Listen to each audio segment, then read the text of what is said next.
The field. Every neighborhood has one.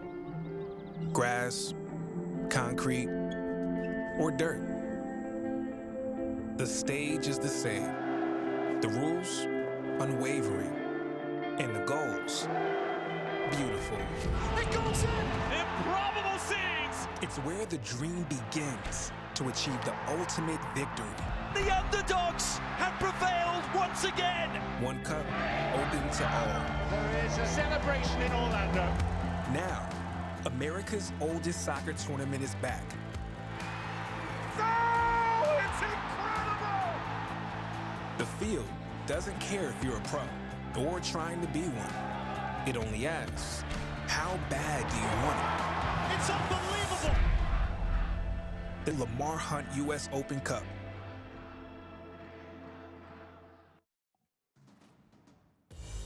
Is there any cup set magic in the air tonight in the Magic City as Birmingham Legion FC hosts Charlotte FC from Protective Stadium in the round of 16 of the 2023 Lamar Hunt U.S. Open Cup? One of those matchups between the USL Championship and MLS. We saw last year's Sac Republic go all the way to a final. Can Birmingham be this year's Cinderella story? Happy to have you with us tonight alongside former German pro Devin Kerr. I'm Joe Malfa. 108th edition we have here, and we have just 12 teams left standing as we take a look at the bracket in this portion of the region, the Southeast. Whoever wins this game will host Inter Miami in the next round. And Devin, if this Birmingham team is going to pull off the cup set, look no further than Enzo Martinez to be that driving force. Historically, you're talking about one of the all-time players within the USL Championship. Enzo Martinez, 64 goals and 40 assists. The only member of the 60-40 club in USL Championship history, 53% of the time in the regular season when he's on the field, he's able to make a mark for his team. His role tonight, down underneath Juan Agudelo, playing in that false 9-10. He's going to roam a lot. Not going to be like the role that you're used to seeing for Swiderski up top for Charlotte FC. Looks like he's going to be in the 9. Could operate off of the right-hand flank as well. Everything about him is getting face forward, headed towards goal. But with this tweak onto the front 3, what is that going to look like? I guess we're going to get a good idea as the game progresses. And here are the other 20 that join those two in the starting 11s. Yeah, it's an interesting one for Charlotte. You've got a pretty solid back line. Jalen Lindsay has gotten really high into the attack, and they've rotated into this back 3. But Joseph Mora loves to invert himself. That midfield can overload. Front 3 that's got speed and power. But when you look at Birmingham Legion and Tom Stone, they're going to rely on Alex Cronelli, Finwell Kivita on the back line. Trevor Spangenberg has done well for himself in the couple of appearances this season, splitting time between Matt Van Oekel and Tom Stone. Feels like his 9, Juan Agudelo, through all of his tenure that he's had the opportunity to follow the striker. This is the best form that he's ever been in. Quite some praise from his manager on the sideline. Well, for Birmingham Legion, up until this year, they had never been beyond the third round of the U.S. Open Cup. And Charlotte now in their second season, they've never been beyond the round of 16. They lost at this stage last year on the road against New York Red Bulls. So we'll see if their luck changes on the road at the same stage of this year's tournament. Guido Gonzalez is the referee in charge tonight. They sold over 11,000 tickets for this one. They were expecting a club record crowd. It was set last year in the playoff game against the Pittsburgh Riverhounds, who, by the way, have their own Open Cup game going on right now, and they're up 1-0 on the Columbus Crew. The Birmingham Legion could be potentially one of 2 cup sets tonight if things go their way, and Pittsburgh continues to take care of business. Birmingham in the red tonight. It is Charlotte in the light blue from right to left, and we're underway in the round of 16. Happy to have you with us tonight on Bleacher Report and the BR Football YouTube channel with Devin Kerr. I'm Joe Malfa. First ever official meeting between these teams, though interestingly they played in the last preseason game for Charlotte before they began the MLS regular season.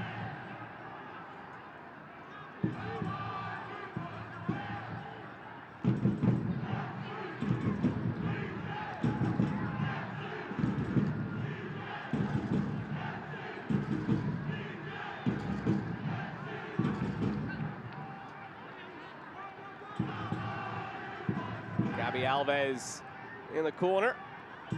Gets it out of there. Agudelo giving chase, and it's all the way back for Jan Sobocinski. This Charlotte team got a couple of changes from the 11 they put out there in the last round of the Open Cup, but they have put out a very strong side both times. You can't say the same for a lot of other MLS teams in this tournament this year. Charlotte has taken this very seriously. Yeah, and as recently as last night, right? LAFC putting out really borderline BC team. Unfortunately, they fell in El Trafico to LA Galaxy. FC Cincinnati, they are fortunate enough to survive, as tweaked their shape overall a little bit, but Christian Lattanzio certainly has the star power. Schwiderski up top, Kerwin Vargas on the left side, their youngster, although not a mainstay within the starting 11. Brandon Cambridge rounds out the front three. Bronico, Derek Jones, Belanda on the back line, Kalina in goal. And these are guys that are regularly not just making the team sheet, but working their way into the starting 11 for Charlotte FC. Hagar wins the ball in midfield, finds Cambridge, who's really come on strong in the last week. Just 5 total appearances for 77 minutes in his very young MLS career. Scored a brace last week against Chicago Fire in their 2-1 victory.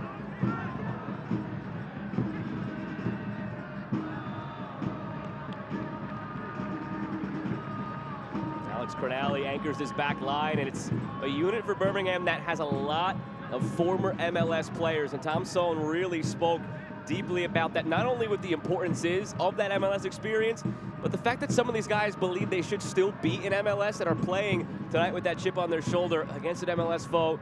Beside the fact that they want to advance in this tournament, it's a chance to showcase that maybe next season they are back at that level. You better believe Alex Cronali on the back line is certainly one that's got that within his thought process. Homegrown from the Columbus Crew. 36 appearances over a 3-season span. They did see a couple of loans into the championship as well prior to his arrival here with the Legion in 2020. And what I want to see is how much they're actually willing to punch back here, because when you look at the overall makeup of these two teams, certainly the pedigree for Charlotte, you recognize that they want to be on the ball in general and they like to open the game up. But how much are Birmingham Legion going to sit back and allow them to do so, maybe compress the field? You don't want to see them sit too deep and take too many punches, because eventually you're going to get stuck.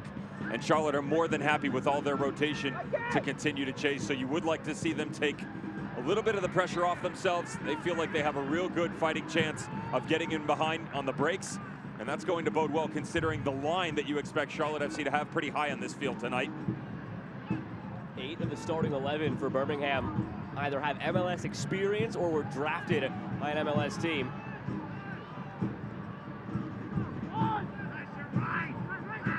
Sobocinski, young center back pairing for the Charlotte team. Sobocinski 23, Belanda 21.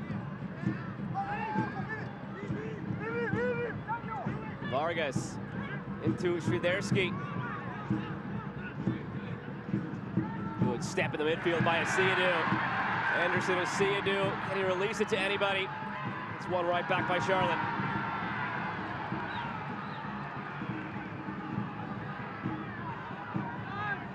We address this in the lineup. There's that high movement from Jalen Lindsey. You know, at the start of the season, and they've dealt with so many injuries this year, Charlotte has. They've really experienced so many different looks, and some of it is by trade, for sure, trying to chase it. Other is by necessity because of the personnel that's there. So you've had Harrison Offal, Joseph Mora, Jalen Lindsey. Never really all of those first choice selections at once. So with the addition of Jalen Lindsey, all of a sudden, they've become very accustomed to this heavy pivot on the right-hand side. Lindsey pushes up. What's interesting is they don't over-rotate back into the middle, so there's just an influx of players on the right-hand side. Well, Joseph Mora wants to be the one to invert himself.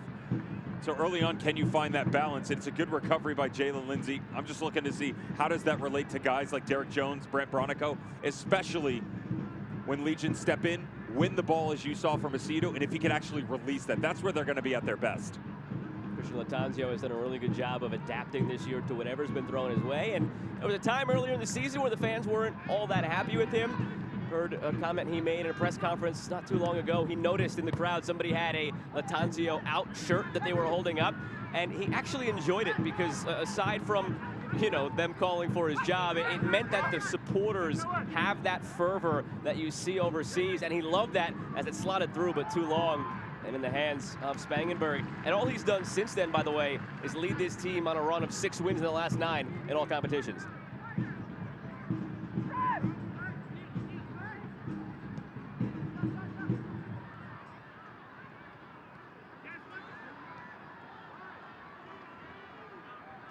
Here's Malanda. Joined last August after his first full professional season in France.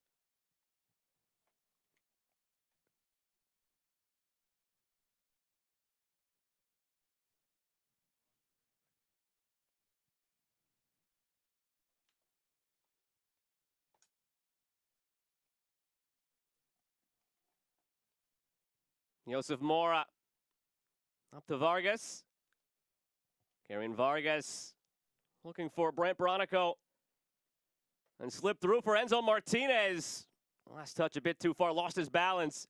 Those are the runs he can make out of the midfield that really threaten an opposing back line. That's a beautiful ball in by Mikey Lopez. Enzo Martinez, he saw the run. Prosper Kasim over that left-hand shoulder, trying to cut it back across, but just the footing off a little bit, and you're going to have to find this rhythm for Enzo Martinez. It's going to be very difficult to regularly get him on the ball. So when a player, especially on the attacking side, doesn't have the ability to be fed, ball's pumped into him, right? Runs coming off of it. When it's so intermittent, the confidence has to remain high, and especially when you're trying to play off guys like Derek Jones, picking out space in front of Malanda and Sobaczynski. Inch perfect is probably being polite. The margin is much closer than that. Ahead to Cambridge. Second Open Cup appearance for him this season. Floats one in. Bronico is there. Cronali flicks it away. It's Vargas, saved by Spangenberg.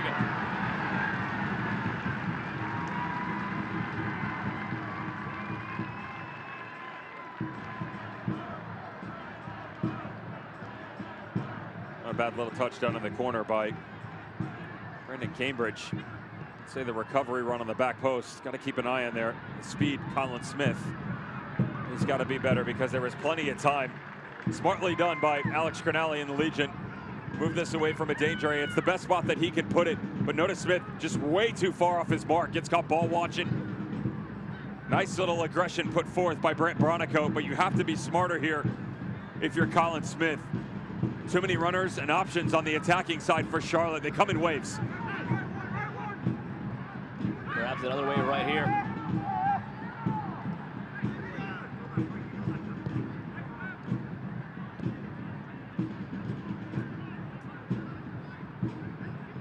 Get the sense that Alex Cronali is going to have a whale of a game himself tonight if they're going to hold tight. There's going to be a lot of that service you just saw from Cambridge up into the center of the box. He's a very tall tree in there, and he's terrific on the aerials. Also does a lot playing out of the back. Might not guess this, but Alex Cronali leads the team in passes this year. In the USL Championship regular season, already 604 passes from Cronali. The next closest is Anderson Asiadu with just under 500. The way that they play, though, it's if you know them, it's actually not that surprising. An emphasis with Fanuel Kavita as well. But with Alex Cronali, much more of the possession-based center back, and you'll watch 30, 40-yard balls, testing the space in behind, trying to stretch the opponent. But when they play into him, in domestic play, they put so much effort trying to break down into the channels, working into the outside backs. You'll see a comfort level quite high from their central midfielders.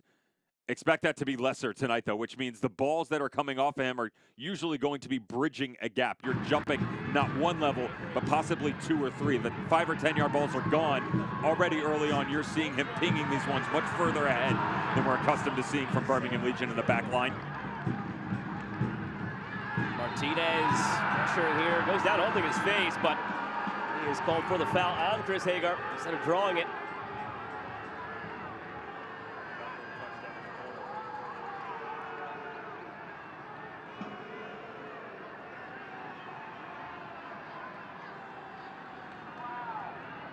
Enzo Martinez felt like maybe he caught a straight. On the backside of it, he does, with the initial foul committed. Body already going to ground. This is a team in Charlotte that have become so good over what is almost a decade of games. Double digits. Nice little run of form. Early on, it was, you know, the one loss or the unbeaten. The difference is there were a lot of draws, and that has certainly turned in their favor. Level of aggression on the front line. So Capetti finding form. I mentioned Birmingham Legion being comfortable. Well, Charlotte is right there as well. Guys like Derek Jones, actually Westwood, and Bronico just controlling everything. It's up to Tonson to figure out how to solve all of that from Charlotte tonight. He knows a thing or two about success in this tournament. He has made 7 finals himself between his days as a player and as a coach. He has won 5 times. He has twice been the runner-up. He won 3 as a player. Dallas Burn in '97, Chicago Fire '98 and 2000. Was the head coach for DC United when they won in '08. And he was an assistant coach for Chicago Fire in '03 when they won.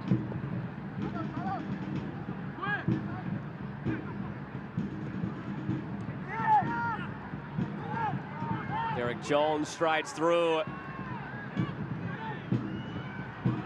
Flipped ahead, Vargas. Carrying Vargas toward the back post. It flashes all the way through. Out for a goal kick. How's your aim? This is a pretty impressive ball. Kerwin Vargas sprayed to the outside again. Too much respect being given here by Colin Smith. You have to be careful because of the speed aspect. For Kerwin Vargas, you get too close, he'll blow right by you. But you can't give him 15 yards. I mean, that's just too much real estate on the midfielder. How's it for Thompson, by the way, with all of that experience, only able to find 2 medals? Couldn't find the rest of them. They're lying around somewhere in a box in the garage. He did say he definitely doesn't know where the 2 runners-up medals are. I guess you care less about those. Well, that's a Mourinho toss into the stands after that finish. Cambridge tosses one into the box here, and Smith heads it away. Back to Colin Smith. He's going to have to do some growing up tonight. The 19-year-old, first time that he's really facing this type of step up in competition. It's the first time that Birmingham has faced an MLS team in their club's history, and his previous time was spent in either MLS Next Pro or USL League One. So for the teenager, this is a massive leap in the opponent standing across from him tonight.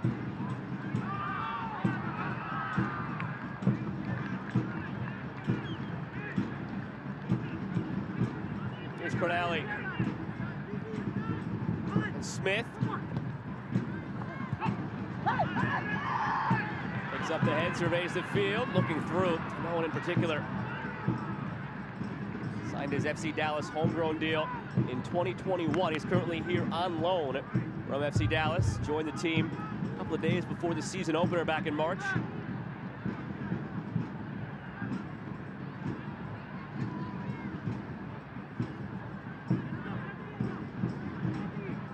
Soboczinski. Only 4 starts this season, Soboczinski. Nice touch by Bronico. Lopez, now it stays in. Mikey Lopez carries. Touched off by Agudelo. Pasher chasing. Pulls up in the end.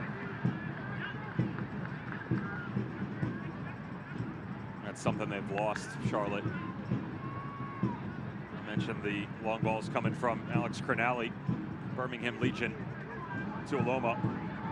Really coming into his own prior to the injury, though nice to see him available selection.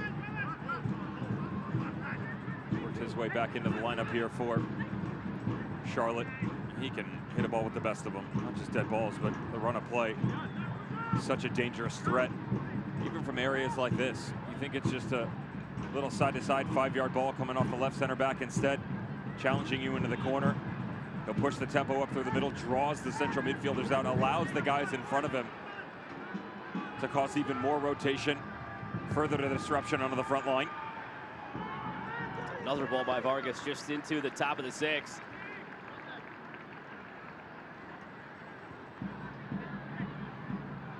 I mean, what are the odds that stays in?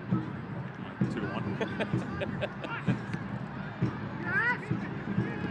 I'm sure there's a prop bet for that somewhere, right? 100%. Easy on that topic nowadays. Yeah, right. Fair enough. We're not on West Coast time. Those boys are playing later. Yeah.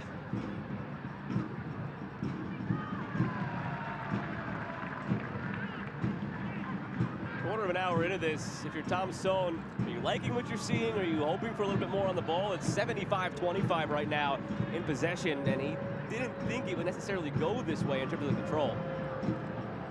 You're not overly concerned. I would say that the biggest area of interest is going to be the luxury that you're giving Charlotte to swing some of these into the box. You know, it's one thing to give them possession from wide areas. It's another to literally allow them to step, take a look, and then ping one in. Now, they haven't been able to get runners on the end of it, but too many a time you're seeing a ball like that that's usually further restricted to the exterior of the field, and Vargas is stepping on it, Cambridge. I mean, 3 or 4 real good opportunities that they've been able to put inside the 18. That's just only a matter of time until the communication starts to get to another level. Swiderski getting involved. We've seen Bronico break through on a couple of those runs. And chatting with him ahead of this, it didn't sound like he wanted this team to sit back. So often you'll see a lower division side going up against an MLS team and just bunker in. He didn't want that, as it's flared in again by Vargas. Scooped away only as far as Bronico, off the face of Cronali. And Smith shields it off down in the corner to just get rid of it, but only as far as Vargas. Mora, and intercepted, steps right back on it and wins it back. Vargas, another ball in from out wide.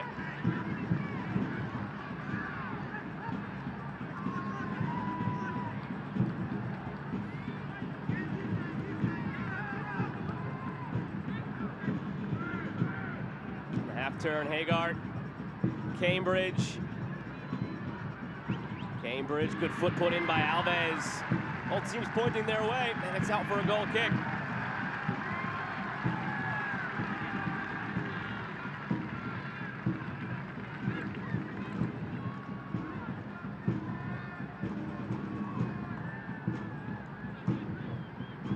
A tough stretch here for Birmingham. They've lost 4 in a row in the league. It's not often you hear a coach speak this freely about this topic, but Tom Stone was very open about the fact that upper management talked about this stretch of play. Should they try to keep one foot in the league, one foot in Open Cup, or focus on one or the other? And the decision was clear in the end. They wanted to focus on Open Cup. They felt they had built up enough point equity in the early stage of the season.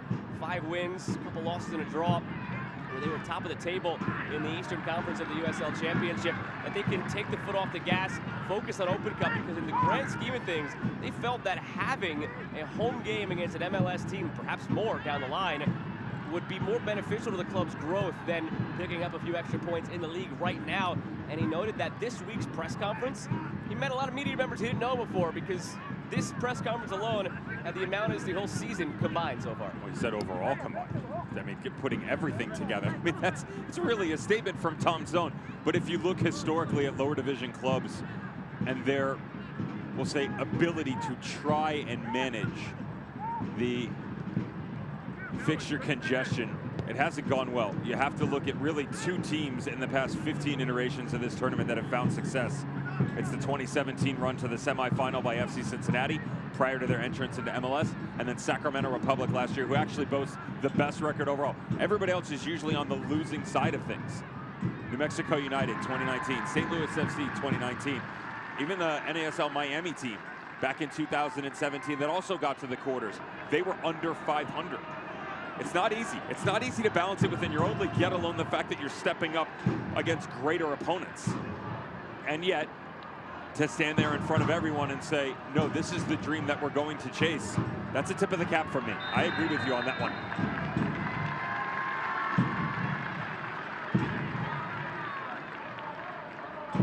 Cambridge frustrated with that foul call. He really burst onto the scene this year. Collectively, he's played 8 professional matches. 5 of them in MLS, 2 of them in MLS Next Pro, and 1 so far in Open Cup coming in tonight. In those 8 games, he has 5 goals. He scored Crown Legacy FC's first ever goal. That's Charlotte's MLS Next Pro affiliate. The following week, he had a brace and was named the player of the match day. Since then, he hasn't been with the next pro. He's been with the big club. And he scored twice in 5 games for the big club.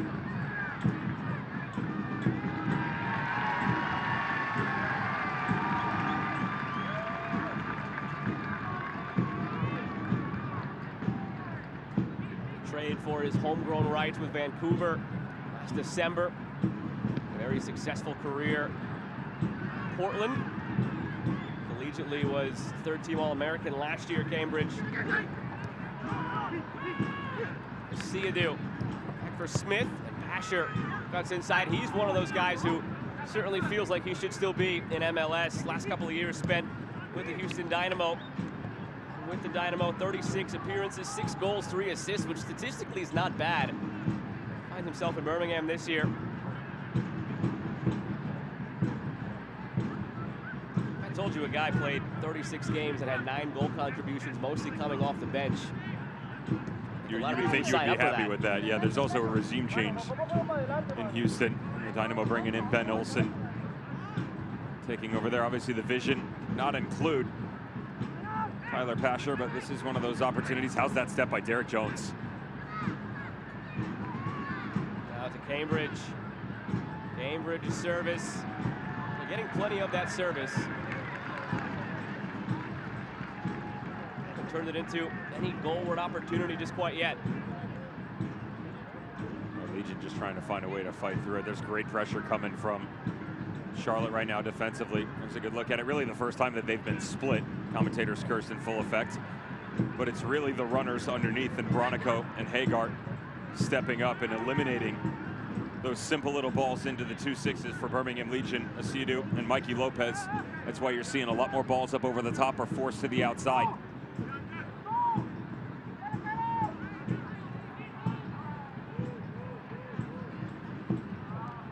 Good step up.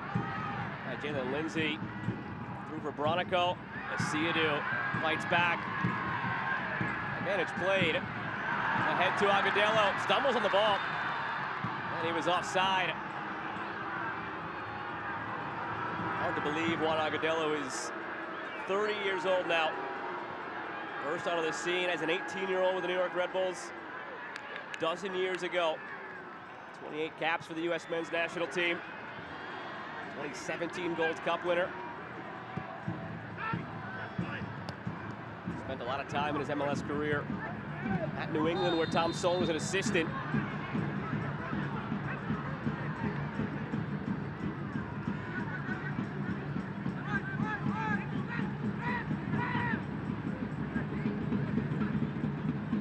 Very physical in the midfield. Ahead to Schwiderski, saved by Spangenberg. No! Almost trickled in. Looked like he parried it over the crossbar. Bit of an illusion there from the vantage point. Had to do well to scramble back and catch it before it trickled over the line. How's the vision from Sobachinski to find that run, though? Took offense to the Tuoloma comment. Maybe a little bit closer in proximity than we thought, but that's still a 30-yard ball. Just dinked right up over the top on the diagonal for Schwiderski. Took it beautifully around the corner.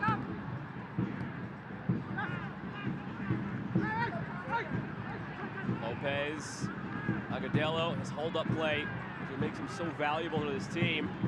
See him drop in deep.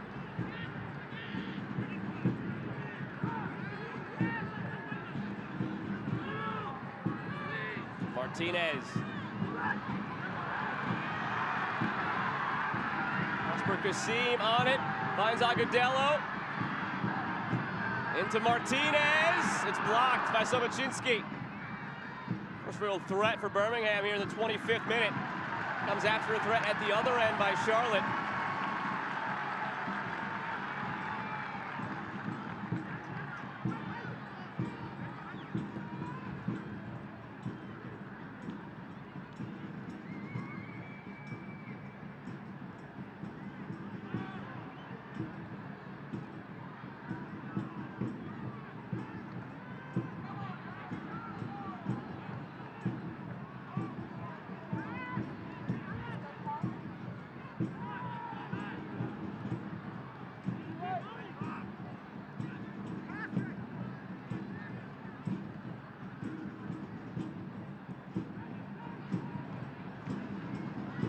control still very heavily in Charlotte's favor.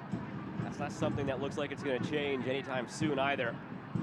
68% of the possession as it slipped through. Martinez called for the foul.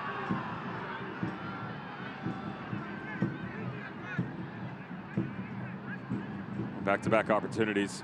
There's that beautiful ball by Subachinski up over the top. Well taken by Schwiderski. Good save by Spangenberg, who positionally has just set himself up for success so appropriately.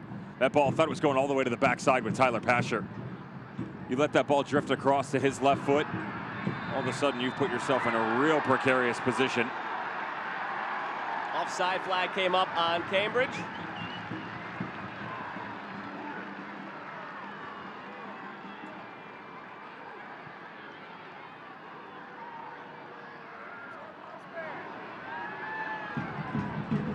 You almost get the sense that not much in this game is going to change until a goal is scored either way. Settled here by Haggard. Whether it's Birmingham coming out of its shell a little bit because of a Charlotte goal, or Charlotte having to change things up by going down against the grain. It's going to take a goal to poke this one around a little bit. Agudelo to Pasher, flag coming up. Inside at this end. Well, again, I told you, if you can absorb a little, not a lot, the break is on. They have the ability to push right through. The problem is you get into a spot where you condense yourself so much, you run the risk of these little balls coming back through. Excellently done by Cambridge. Now, it's a touch too soon. But all this comes down to, it's not patterns of play, it's how quickly you're moving through them. That's the biggest difference right now for Charlotte and the Legion. Same exact ball.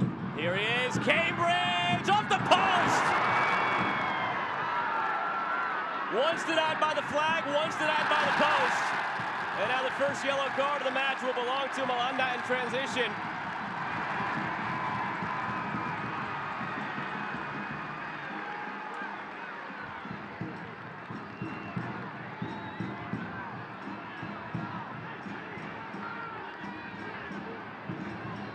It's a very similar ball to the far side of the field. Brent Bronico. Well done. Again, both outside backs right now. Gabby Alves and Colin Smith having trouble. This is coming down to defending one-on-one. Keep the player on the outside of you. You have to keep your hips to a point where you can swivel either direction. And if you're going to make that transition, don't get flat-footed. You've got to turn and hit top speed right away, especially when you're matched up against guys like Cambridge and Vargas on the outside. They will burn you down into the corners. At that age, in your rookie season in MLS, playing with this kind of confidence for Cambridge, you could see the quality brimming. Again, 2 goals just 6 days ago and a 2-1 win over Chicago. You can tell he's hoping for another one tonight. The counter argument, though, is, again, watching the space for both of these teams. It's real easy to see how quickly Charlotte can move from one to the next. They add an extra layer now because you all of a sudden, Jalen Lindsay is starting to venture into the center spots right on cue. As he comes, look at the space on the far side of the field. Cue it. Right there. Asher had dispossessed. Cornally continued his run. He's in very unfamiliar territory right now. But play him in. Again, you're going to sit there and you're going to apply the pressure. If you step and win it, you have to be willing to commit to the movement going forward. The slightest bit of hesitation allows Charlotte to recover and defensively get reset. Here's Agudelo. Maybe Birmingham coming to life a bit after seeing a couple of near chances at the other end of the field. Half an hour into this one from Protective Stadium in Birmingham. Happy to have you with us tonight. I'm Devin Kerr. I'm Joe Malfa. On a 16 action in the 2023 Lamar Hunt U.S. Open Cup. We're scoreless through 30. Here's Pasher. Working 1v2. Pasher. Can he find any space to get a cross off? It's out for a throw. Elsewhere, 70th minute, Pittsburgh Riverhounds at home, up 1-0 on the Columbus Crew. Agudelo on the turn, looking through. Here's Agudelo. It's blocked.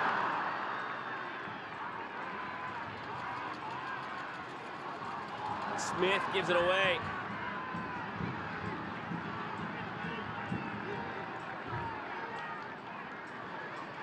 And this juncture of the tournament last year, we also had 2 USL Championship teams still alive. They were Louisville City and Sacramento Republic. Louisville City fell at home against Nashville SC on a late Henny Mukhtar goal. Sacramento went through to the final. Malanda just got a piece of it, otherwise Pasher was in. Crowd loves that hustle from Pasher. Well, the Legion have thrown a couple of punches on their own. Hit that there. Again, some of the decision-making just a little bit off tonight for Birmingham. Even though the opportunities have been present, some of their overall judgment has certainly been clouded. Ball pops out for Agudelo. Why not release it first time? Again, the second touch that you make all of a sudden, now it's 2 defenders that have closed down your space and opportunity as opposed to 1.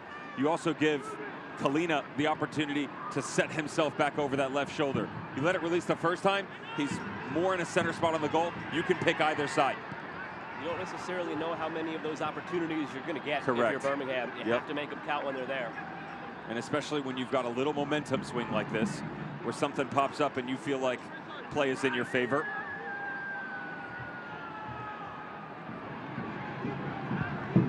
And on that note, in the Pittsburgh Riverhounds game, they have 1 shot on goal. It's the goal, 1-0 on Columbus. So if you're Birmingham, have to take a page out of that Pittsburgh book. Make the opportunities count. Few and far between. There's Cambridge. He's had a couple of opportunities himself through 32 minutes. Gives this one away to Martinez.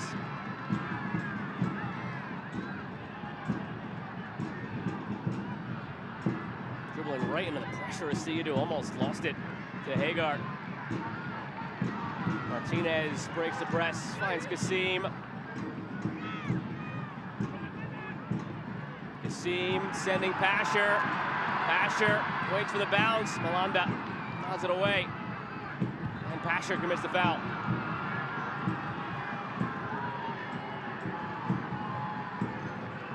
Austin and Chicago coming up in about a half an hour. Kickoff there.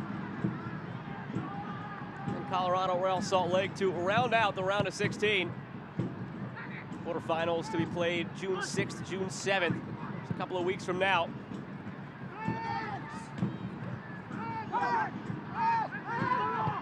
Martinez, how about that ball to Pasher? Tyler Pasher cutting. Pasher finds Agudelo. Agudelo had it blocked.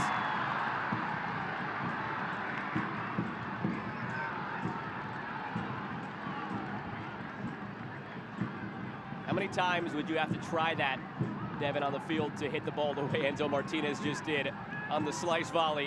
What about 60 yards right to the left foot of Tyler Pasher? I'd be there all day. I hit one in the hallway before we came into the studio tonight. Just saying. Endurance is one thing. Touch never lies. To be fair, that was a right-handed slice from Martinez. You would, I don't know, feel as comfortable in your right as your left? You're hesitating. People are listening. We'll just switch sides of the field. It's fine. He can play on the right, I'll play on the left. I'll ping balls into Prosper Kassim, and he can let Pasher run rampant. Time to play here in this first half.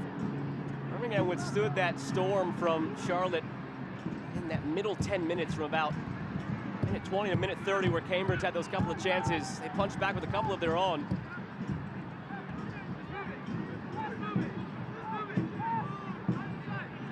Birmingham has also walked possession down. At its peak, it was 78-22. Now it's 65-35. Still very slanted toward Charlotte, but they've walked it down considerably.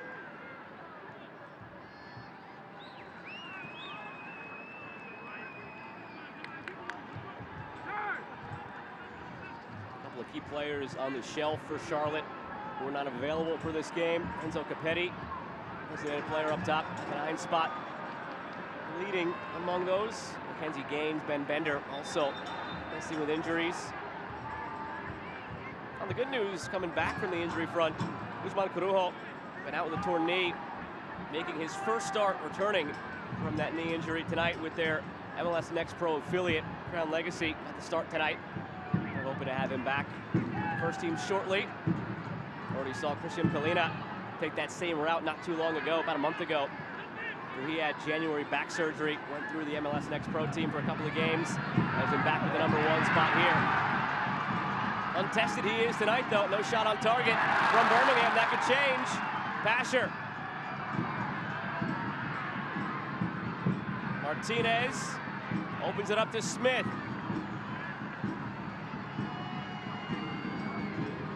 Smith, that's where a lot of the attack has gone to die tonight, on that right side for Smith.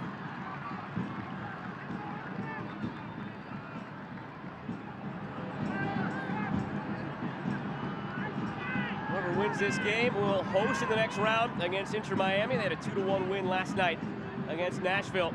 That's what makes this game, okay, aside from the fact that it's a winner go home round of 16, you also know you get to host in the quarterfinal.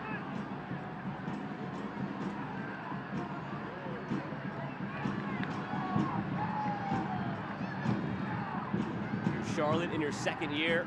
A win tonight means you're 3 more wins away from your first ever crown.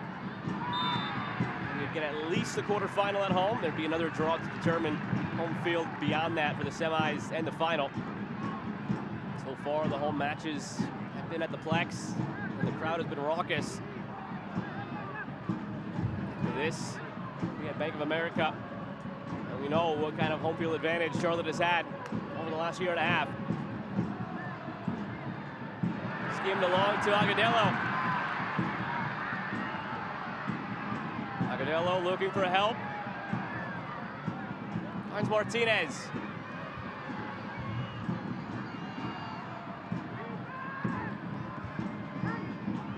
Another chance now for Smith. Martinez.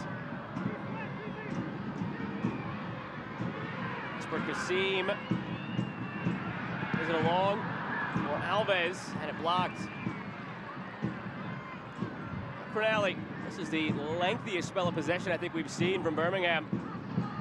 Smith. Kasim, Martinez. Enzo Martinez tried the shot. He had Kasim calling for it behind him. Caught into the penalty spot.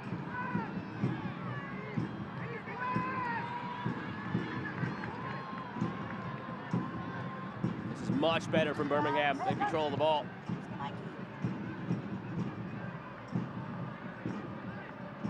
I see you do.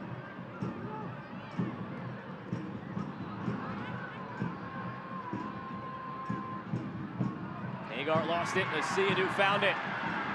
Agudelo got right into the pressure of Bronico.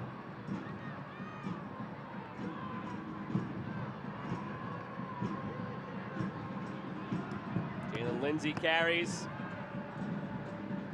23-year-old on that right side with a 21-year-old. Young pieces out there tonight for Charlotte.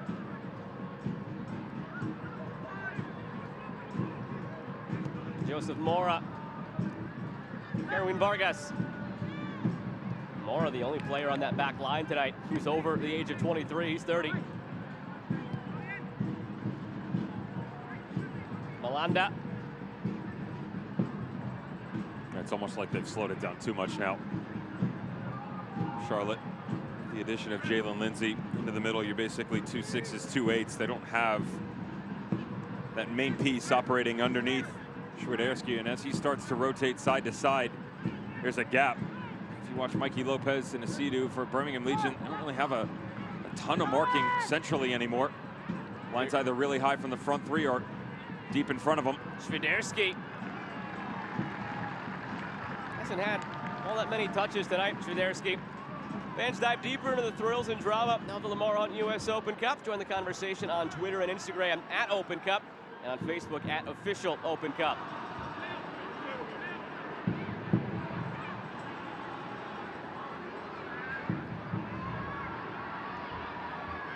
Pressure here from Charlotte.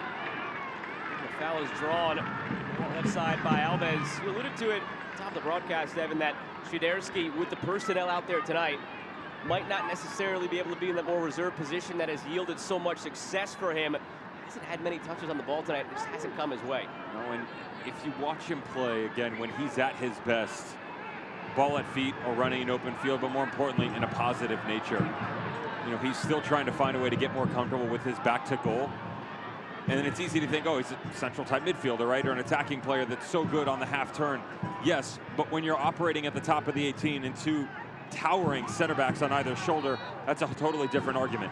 And that's exactly what's going on right now. So it puts a little bit more pressure on the outside of the field.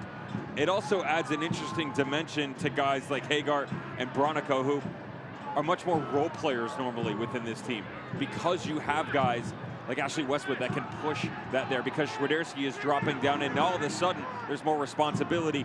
The level of creation has to be higher if you are going to continue forth in this manner. Here he is on it now, dropping a bit deeper. Vargas, he's put in a couple of nice balls tonight. Goes for goal this time, and Spangenberg wasn't so sure. It's out for a corner.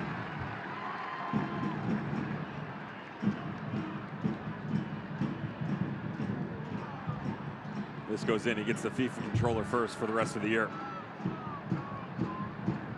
There's no chance that when this touch comes back across the body, he thinks he's actually going to ping top corner from 35 out. I think that's circle R1 if you're using a PlayStation. I'm not so sure about Xbox. More of a PlayStation guy. I used to be. PlayStation or Xbox? PlayStation. Okay, There's so I think it's there's only circle one R1. answer there, yeah.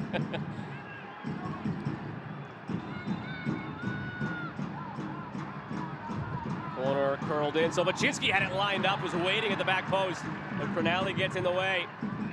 Mora floats it up, out of play.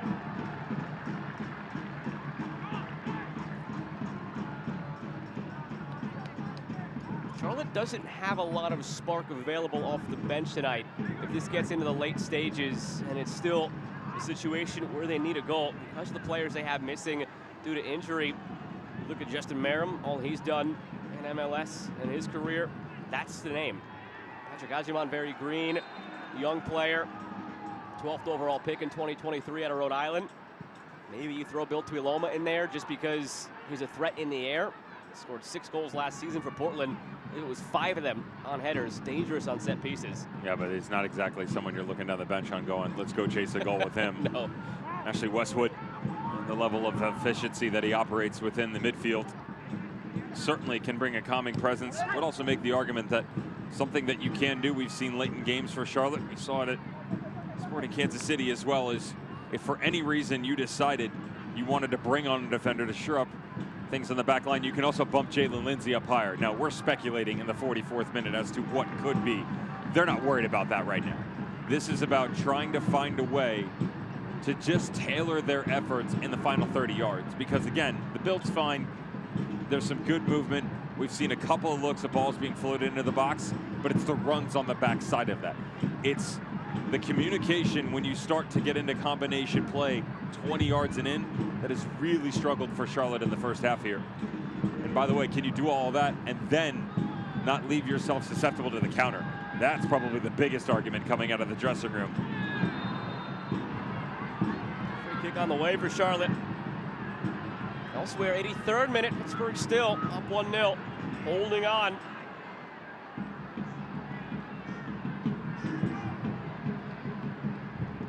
That's the reason I bring up the bench tonight for Charlotte. Took a glance at Columbus's unit today, and it was a similar ordeal for them, where if they happen to concede on a counter, it's not an easy road back if they need to bring in something off the bench to spark it. Get the sense that the longer this goes scoreless, the more confidence we'll get from Birmingham. But a tough set piece to defend here. Ball sent in towards Schwiderski, right at Spangenberg.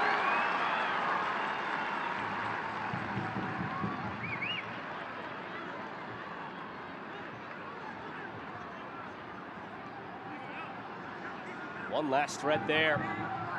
Bad for Charlotte because there's no stoppage time here in the first half. Scoreless through 45 here in the round of 16. Well, if you're Charlotte, you're going to feel like, okay, we've done a little bit, but certainly not enough. Now, this is an area where the level of confidence has to continue to grow forth. You're on the ball that much, you need to be more creative.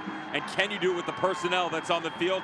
Promise you, Christian Latanzio is going to have that conversation to spark their efforts in the second 45. Tom Stone, Birmingham Legion, this is all about belief right now.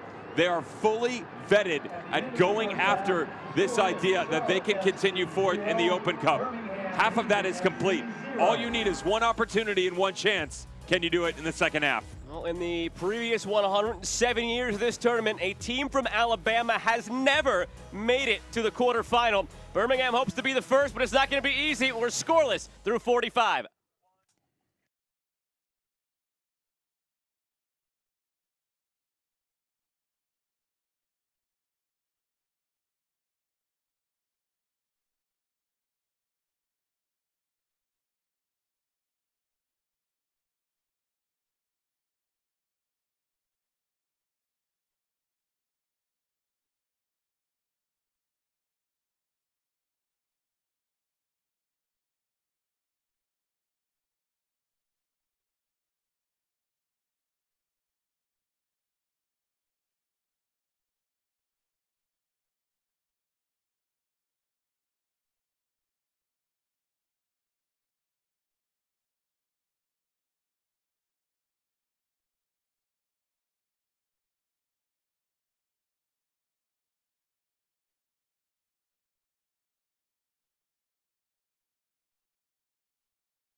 tie the break between Birmingham and Charlotte. Which one of these two teams will fly on through to the quarterfinal? We'll find out over the next 45 minutes and more if necessary. Here's a look around the rest of the round of 16 so far. We had 4 tickets punched yesterday. The final whistle's coming any moment now in Pittsburgh. They're clinging on to a 1-0 lead. They're down to 10 men now in the last couple of minutes. And we've got 2 games to kick off later tonight. Austin, Chicago is kicking off momentarily. And then about an hour from now, Colorado will host Real Salt Lake. And that will round out our round of 16. And 45 more minutes to go here between Birmingham and Charlotte. Second half kick is just moments away.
Players, referees slowly trickling back out onto the field here at Protective Stadium, where the Birmingham Legion are hoping for the second cup set of the night. Before, we showed you that it was in the last 2 minutes for Pittsburgh and Columbus. Well, Pittsburgh pushed through. So can Birmingham make it the second of the night in USL Championship? They've had their hands full with Charlotte through the first 45. The passing matrix was quite interesting for Charlotte, especially early on. What you saw a ton of was the long balls down into the channels. Now, the good thing was you had the speed from Cambridge as well as Kerwin Vargas to open things up. As the game continued to progress, the field condensed itself, but that's where the IQ started to creep up for the MLS squad. How's the run in behind by Brandon Cambridge? He had an offside one just prior. It's the exact same passing sequence for Charlotte. Almost grabs the opener and then right back to work. Yeah, you're trying to pick out a cross on the back post. The biggest issue is they haven't been able to get anybody on the end of them. This is just before the whistle for halftime. 3 players, bottom left side of your screen. Świderski on mark. Świderski should have done better. That's simple. Gets lost in translation just a little bit. Almost surprised that Crognale doesn't get a head onto it and barely puts any sort of effort into it. Spangenberg happy to collect for Birmingham. Shots, 7-5, not bad, but on target, 4-0. Birmingham hasn't had those clean looks at goal. I would say that their judgment is just a little off right now. And when you look at guys like Enzo Martinez, Agadello, and Tyler Pasher, haven't seen much out of Prosper Kasim, but 3 out of the 4 on the front line have been very aggressive in that first half. But once you get into the final third, you got to be cleaner. And that's what it's going to come down to. What happens in games like this is you sit, you defend, the ball pops out, and you start to rush some of your decision making. You've got to slow things down mentally and just say, I know that I can do this. I'm capable of it. Don't force that. And that's what we saw in the first half for Birmingham Legion. They're right there, though. They're right where they want to be. Well, Only one yellow card to remember from the first half. It's Malanda, center back for Charlotte. Enzo Martinez, clapping the hands, willing the team on, ready to begin. Half number 2 in the Magic City. Birmingham Legion hoping to drop the hammer down on Charlotte FC, who are going for the crown for the first time in their club's young history. After tonight could be just 3 wins away. Those fans have been incredible in just 2 seasons. You know how much it would mean. They've had 2 home games at the Sportsplex the last couple of rounds. Next one would be at Bank of America Stadium. And the winner of this game will host Inter Miami in the next round, in the quarterfinal 2 weeks from now, on either June 6th or June 7th, scheduled to be announced at a later time.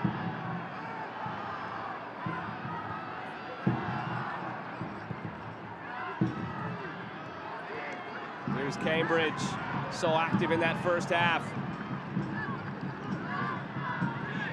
Malanda and Jones, back and forth they go. Jones so versatile, started at center back in the last round. Up in the midfield today. Sent in towards Fiderski. And flicked out for a corner kick. Crowd doesn't like it.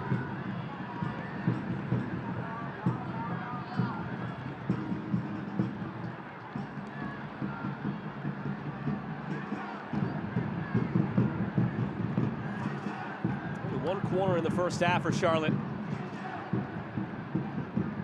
All the pressure they had. Birmingham did a good job of limiting any of these.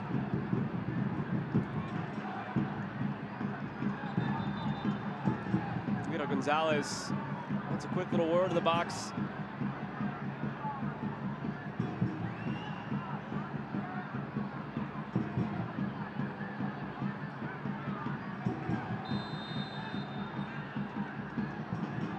Vargas curls it in. Lindsay was waiting for it. And how many times have we said this through 47 minutes? Cornally is the first to meet it in the air. Here's Pasher.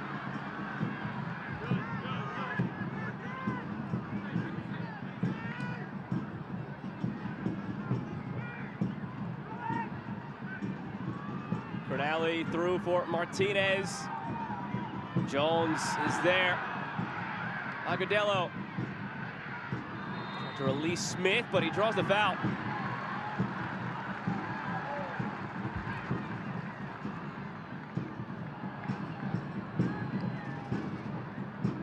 They didn't need to step in here.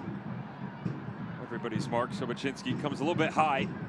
Notice that Joseph Mora had the mark.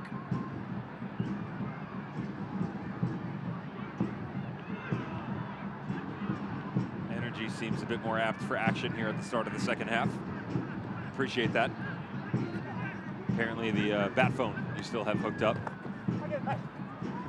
Well, Charlotte doesn't want to go 120. They've been in a very congested run of play, and they have 4 road games in the next 10 days. So if you could finish this in 90, win or lose, throwing caution to the wind a bit, you'd prefer to do that than go 120. Their schedule right now is an absolute joke. Let's get that out of the way. I mean, honestly, it's scary. And you're just hoping that the players can navigate it. So you come off the Saturday game at home against Nashville, but now you go midweek to Birmingham, weekend at LA Galaxy, midweek to Philadelphia Union, weekend to the Columbus Crew. Well, here's the problem too, is that in this day and age where you're fortunate enough to get the charter, you lose all the miles. So you're a big miles guy. Big miles guy. Segments, status is everything. Kasim.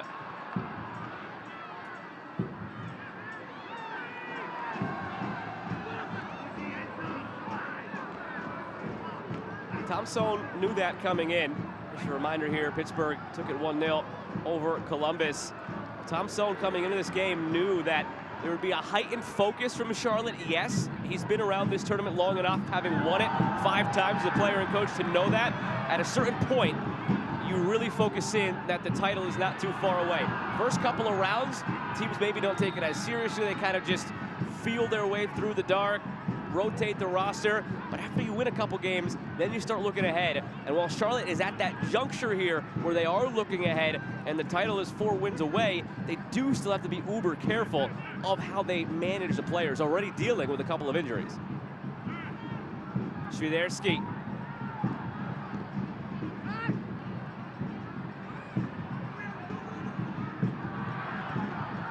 Pasher loves to run. He's got a chance to do it here down the left wing.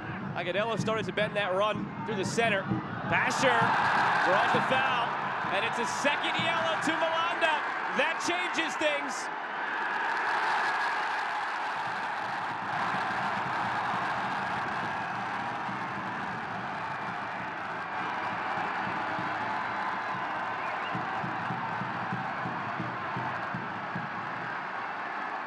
That's a recognition by Tyler Pasher. Whether or not he actually knew he was on a yellow card or not, it's another story.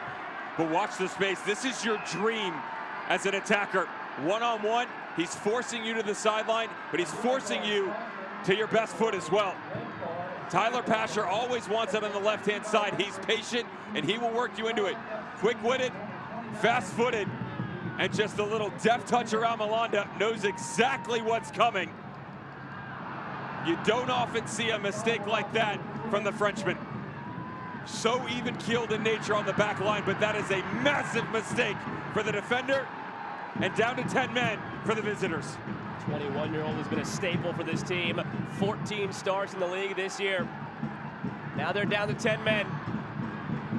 Some new life here, new energy for Birmingham. Pasher quick to Martinez. Enzo Martinez. He hit it with his left foot, the plant foot, before he struck it and missed it. Looks like Bill Tuiloma is getting ready to check in now for Charlotte. Have to get that extra center back out there. Question will become, who do you sacrifice?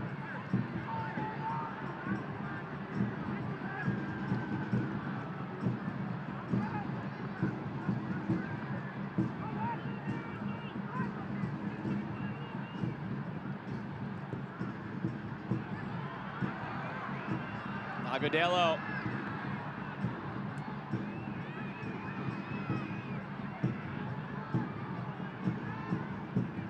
Lopez steps through. You wonder how much more of the ball Birmingham will see now being up a man, or if Charlotte will sort of continue playing the way they were.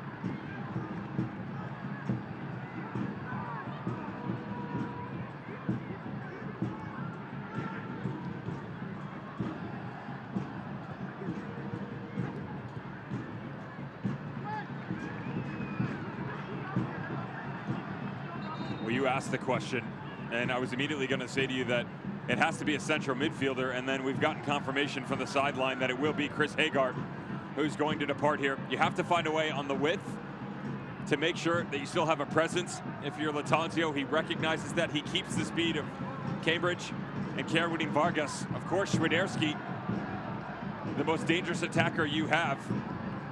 And then as Hagar comes off, you just shore up the back line. This gives you the luxury to still have multiple looks going forward without sacrificing too much. Yes, you lose a player, but the overall structure doesn't change that much. And with the way Jalen Lindsey steps so much into the midfield, just because you take off a central midfielder doesn't mean you completely lose your numerical advantage. It's all about the aggression that you're going to show, and how often are you willing to make that move?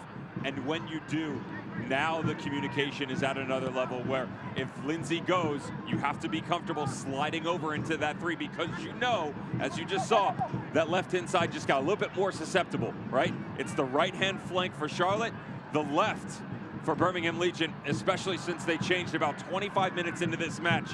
Pasher had started to the right, now he's rotated over to the left into the one-on-one. Martinez out to Kasim, and out for a corner. First time they'll have one tonight. So Baczynski might have got the wind knocked out of him. Boy, that caught him. Doubled over, we'll continue on here. It's taken quickly, Birmingham.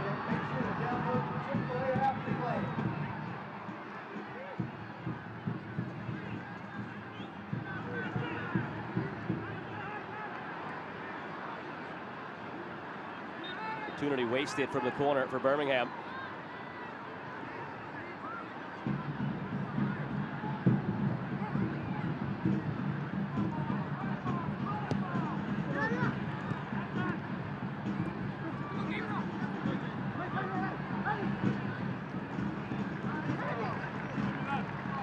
Biggest issue this season for Birmingham has been their defensive play.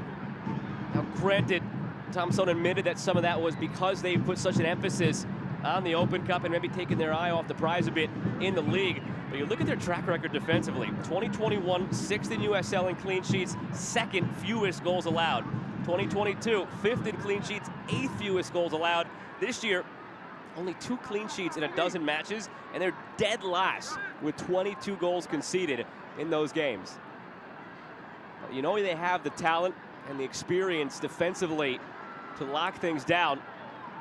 And you have an extra man tonight. It's not going to be easy for Charlotte to find a breakthrough. Well, you and I talked about this going into the draw, how, we're not supposed to talk about opinions. In theory, we speak in definitives, right? Law of averages will play itself out here for Birmingham Legion.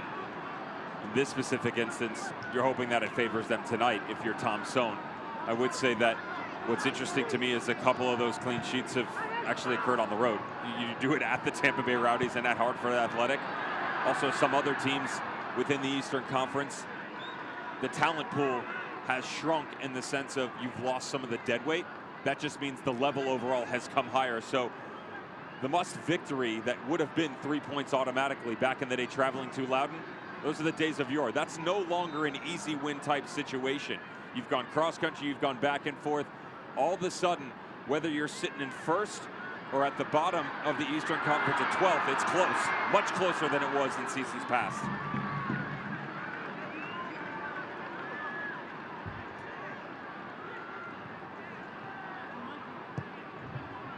Charlotte down to 10 men. Malanda picked up a 2nd yellow 6 minutes ago.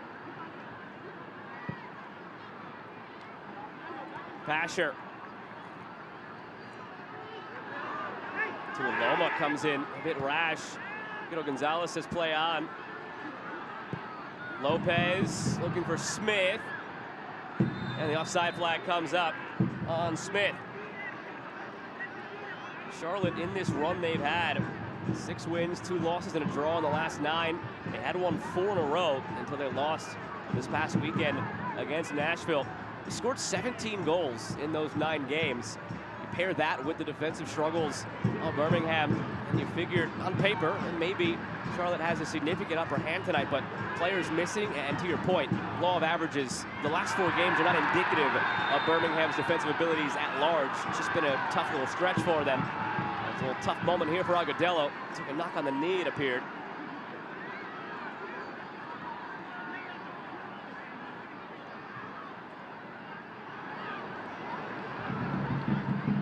I mentioned coming into the match that the space just underneath of one Agudelo is going to be an interesting one. So Martinez and Agudelo occupying same space, same time here. Even if the ball is brought down, you don't have that extension up top. It is one of the things, you talk about defensively how it's been off a little bit, and I'm with you. Attacking wise, they have produced goals, but the vision overall, kind of the same thing, convoluted. Toward Agudelo on the free kick, but snatched by Kalina. It is a team that historically you've seen a ton of movement. Their identity, they've moved in and out of a lot of tactical ideas, right? Playing in a 4-back, playing in a 3-back, 6 in the middle, 5 in the middle. Do you want to play 3 up top? You want to play with a single isolated striker? We've seen some of that on the attacking front spill over into this season. So, yeah, defensively they leaked a couple of goals, but the back line and goalkeeper, outside of the injury early on to Van Oekel, have actually stayed quite similar. It's everything in front of them. And so you can look and point at the back line and go, that's a problem. But with all the movement that's in front of them, it's very difficult to set yourself up for success because that is the first line of defense. So when you're chasing in the wrong spot on the 9, if Martinez has rotated to the wrong area, that does make it easier for opponents to build through you at a more rapid rate. And going forward, Tom Sohn does want the guys to work a little bit harder. This past week, he mentioned to them that names don't mean anything, except he didn't say anything when he let us know the conversation he had with his team. That they realize they have a lot of names, a lot of experience, a lot of talent. On paper, one of the most talented teams in USL Championship, but you don't win games on paper. You have to back it up with the work still. Swear jar, you can say it. I like my job, I'll keep it. Kasim cutting inside. He's pretty good at his job, and there it is! The breakthrough for Birmingham! Is there cup set magic in the air tonight?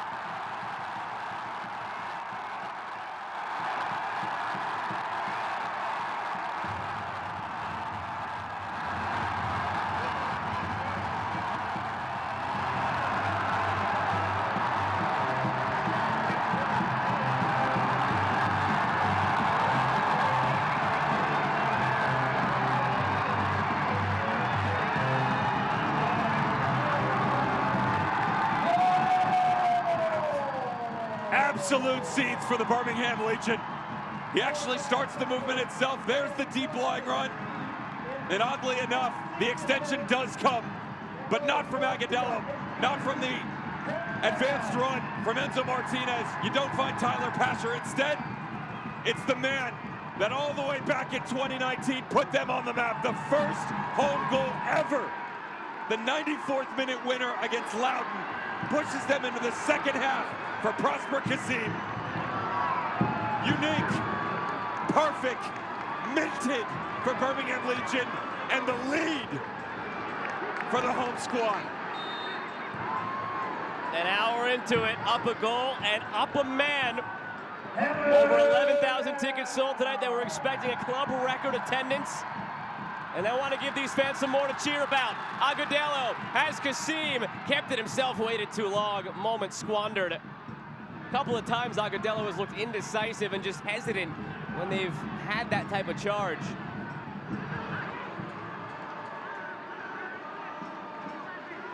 What does this mean for Lattanzio? What string does he pull next? We talked about it late stages of the first half. If Birmingham was able to get that goal, that attacking talent just isn't there on the bench tonight for Charlotte, aside from Justin Merrim. They don't have that type of attacking experience to try and change the game, and it looks like Merrim is getting ready to check on now. Outside of that, it's a bit bare, the cupboard, in terms of attacking talent available tonight because of all the injuries. Let's pay credit where it's due, though, in the fact that that ball that gets played through. Again, we were just talking about how the overall structure of team, if you both drop in, Enzo Martinez and Agudelo, you got to find a way to stretch the game up top. Otherwise, you can just drag defensively runners with you. Now, Pasher started to work his way across, but it's really the high IQ of Prosper Kasim. Recognized that a couple came with him, just pushed himself right through to break down in behind. And now, Justin Merrim stepping on. One would imagine that Kerwin Vargas will rotate to the right side with the departure of Brandon Cambridge, and a man that has been on absolute fire since his addition to Mid-City. Justin Merrim coming over to trade on deadline day, $200,000 in GAM, extra $150 in incentives. Well, he's starting to make that up right away. Look left, look right. He has been everywhere for this club.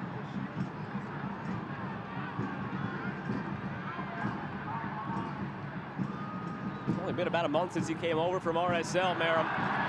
Here's Kasim again. Puts it behind Smith, who finds Agudelo.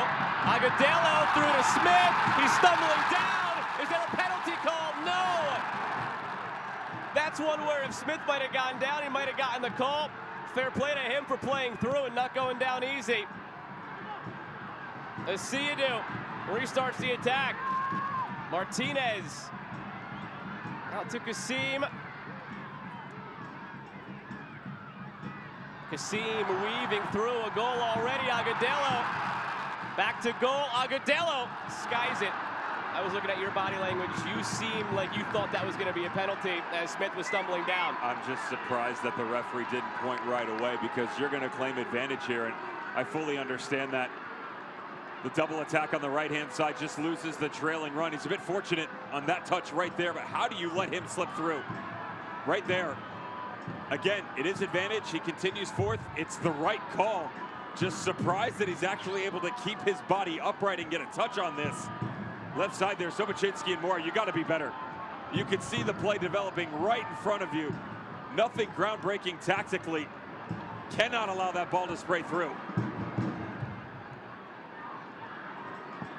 Charlotte right now has to find the game again. They have been in control for so long. The red card changed everything. And a double whammy just 10 minutes after the red card, the goal scored.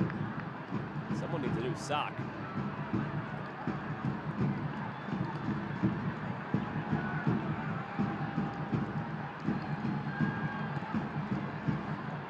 Sobochinski took a knock on the left ankle. Completely tore the upper part of the sock. Just in tatters.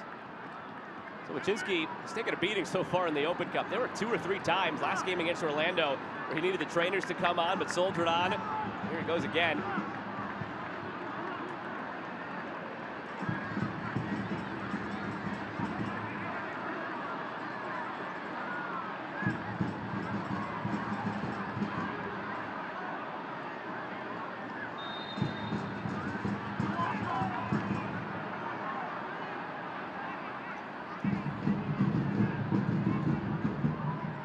Last year, in the last 8, we had 1 USL League One team, 1 USL Championship team, and 6 MLS teams. As of right now, we already have 1 USL Championship team through. Pittsburgh won earlier tonight. Will once again be 6 MLS teams and 2 lower division sides, this time both from USL Championship. Shout out to Union Omaha being that League One team from last year. Every year since 2016, you've had at least one lower division team that has made it into the Elite Eight. Quarterfinal matches seem really a thought in the distant future. To your point, you really dedicate and commit yourself. Anything is possible, and Charlotte just hoping right now some of those possibilities have a chance to creep back in here. It's an aggressive tackle by Jalen Lindsay, gets away with one from behind. Not necessarily sure how much of the ball he saw there. Reminder of what's at stake. Whoever wins this game will host in the next round. That will be against Inter Miami, who took down Nashville 2-1 last night. Winner will host that game by virtue of the draw that took place a couple of weeks ago. Whoever was lucky enough to be drawn into this game within each region knew that was at stake. Birmingham, the luckiest of all the teams in this quad. They got to host tonight, and they knew the possibility of hosting another was there. Tom Solon spoke about how much this meant to the club. He's been here from the ground floor 5 years. They were announced as a new club almost 6 years ago. That anniversary comes up in August. They've been playing now into their 5th season. This is their 3rd foray into Open Cup. They've steadily grown as a club each year, moved into a bigger venue. I've seen the fan support grow. Again, over 11,000 tickets sold tonight. Said it was the biggest press conference he ever had in a given week. And they made the conscious decision to put a heavy emphasis on Open Cup to just get the average fans in town who have never been to a game to come out to one, to see an MLS team, and maybe as a result of that, come back for the next league match and see it all grow for the team. They're 23 minutes away, plus stoppage time from at least checking that first box here and earning another home match.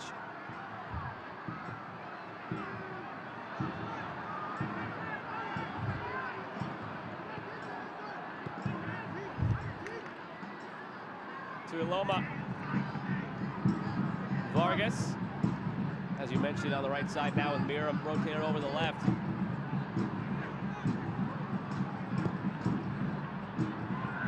I get it.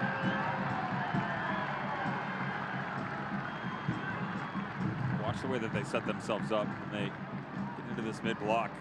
Charlotte FC, I understand they're down to 10 men, but they've actually dropped Eric Jones down underneath and created this front four, trying to eliminate any ball and force Birmingham Legion to go directly over the top. There's a good look. So near runner immediately presses on the ball. There's not a ton of chase behind, but the line itself comes higher, puts more pressure centrally on Jones. But any of these balls that spill out, it also creates an immediate segue for him to grab either side with the runners in front of him. If it's not on, you step on it and you've got support in behind to maintain possession. Long from Tuiloma, looking for Miram. Taken off the chest by Miram. He's won this tournament before, and he draws a free kick here.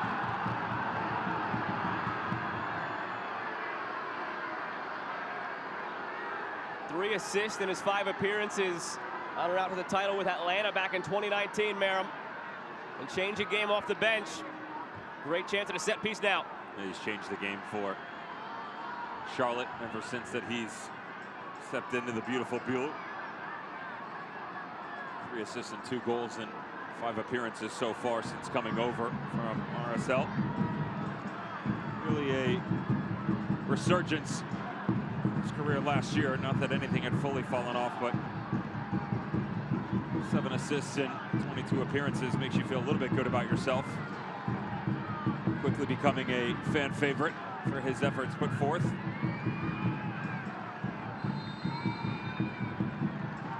Winiarski stands over the free kick. Spangenberg came out a couple of steps, but let it go. Fortunate nobody was back there to tap it home. Out for a goal kick. Shirts optional tonight. Apparently so is sign language. I was going to say decorum. I must have missed that class in high school.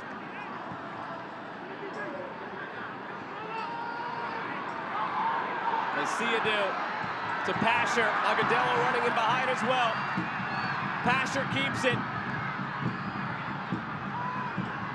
Martinez. Smith to Kasim, the goal scorer. Came back in the 60th minute on the assist from Juan Agudelo. Siadu split the difference between Kasim and Martinez.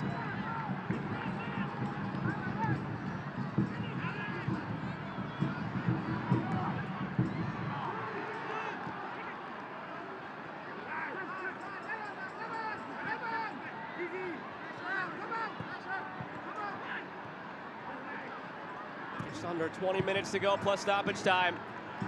With former German pro Devin Kerr, I'm Joe Malfa. Happy to have had you along all evening long. How's that ball? Kasim latches onto it. Onto his left foot. Muscled off of it in the end. A bit of defending by Josef Mora.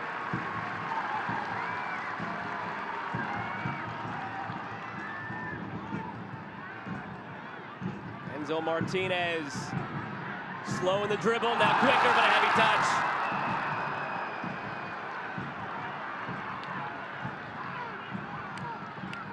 Professional soccer hasn't been really expansive in the state of Alabama historically, but think back to the decades that this tournament was all amateur before you had the advent of MLS and other leagues. Still blew my mind a bit to see that no team from Alabama in 107 years had ever made it to a quarterfinal. Birmingham could be a first tonight. I can remember working my way up through ODP, going to regional and national camps and stuff, and the Alabama teams, these boys could always play. Obviously, we're referencing youth and academy levels, but still, talent never a question. All of a sudden, the professional ranks, the vision of what could be.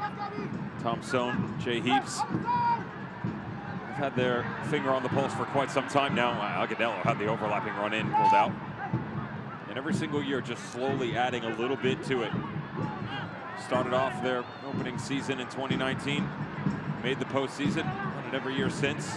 And it's been the 7th spot, the 6th spot, the 5th spot, moving themselves in a top 4 conversation to now you come into the 2023 year. This is a title or bust type idea for Birmingham Legion. Season started fast. It's faded a little bit due to this tournament, but they're happy to take their foot off their gas in one area in order to apply a pressure in the other.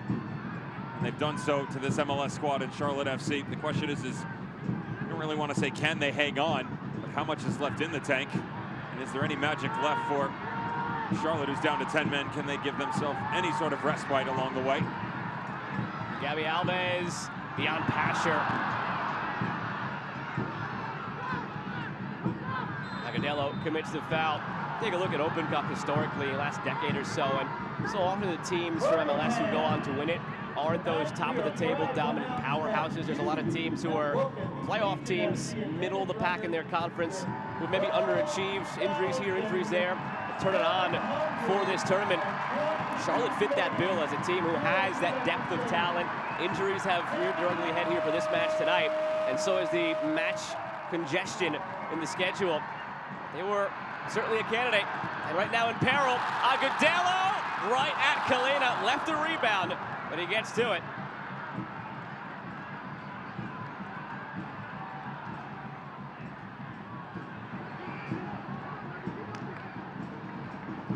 A lot of teams who were once thought to be contenders have gone by the wayside. Reigning champions Orlando, ousted by Charlotte last round. Nashville was looking terrific. They are right now in MLS play. They were bounced last night. Charlotte here in danger. LAFC, granted they were down to a BC team because of their other competitions. They're out.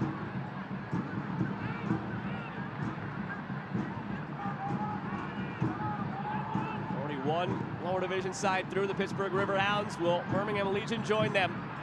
Merrim.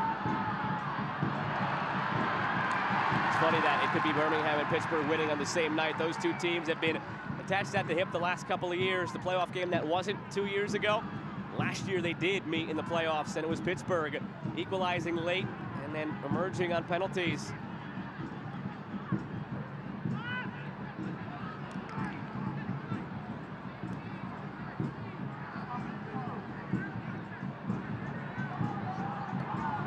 Lindsay over the top now.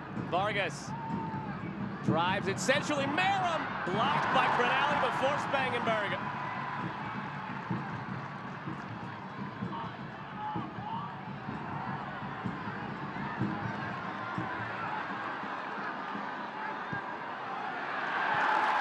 Asher, he'll get there. Will the help join him? Pasher going at it alone, cutting to his right foot, lays it off. Agudelo tees it up. Now it's a Siadu. A Siadu! Touched wide by Kalena, out for a corner.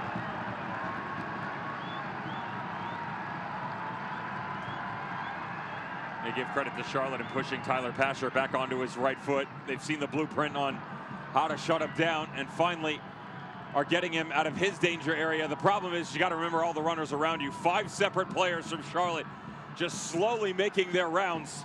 And Asiadu doesn't score many, but when he does, usually from distance. Martinez drives it through. That Charlotte chance prior, though, that's where you're going to get it quickly from one end to the other.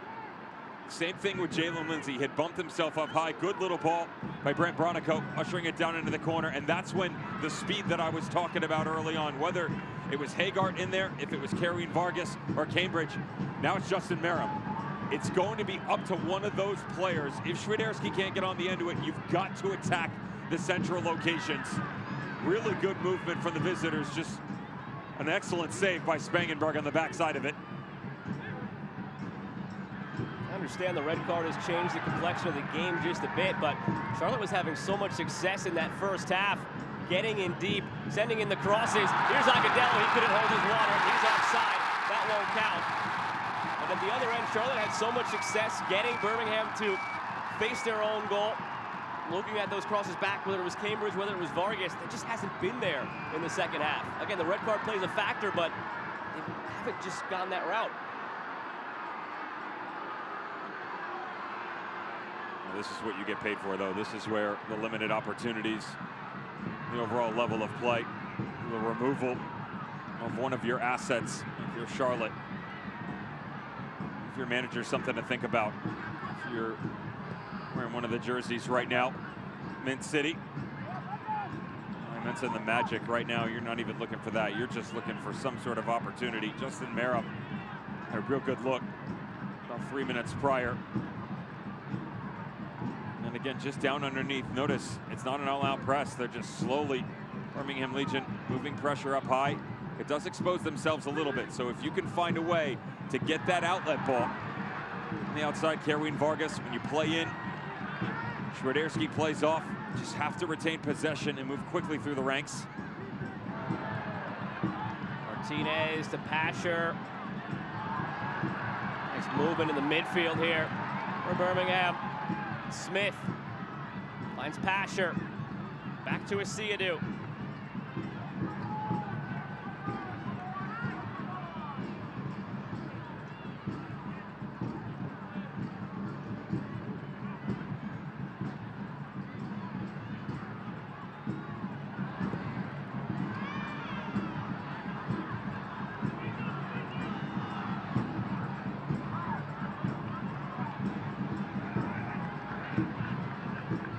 Minute.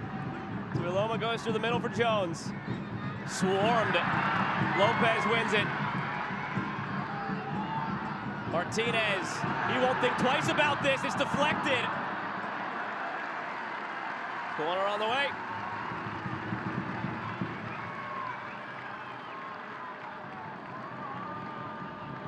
Trio of changes being prepared for Charlotte.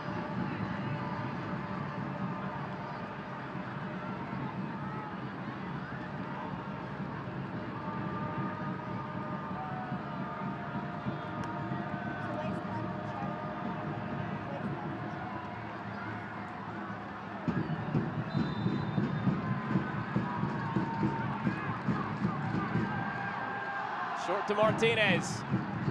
Tried this last time. He put in a good ball, but there was nobody on the backside. Slipped through to Alves. And it was last off of Alves for a goal kick.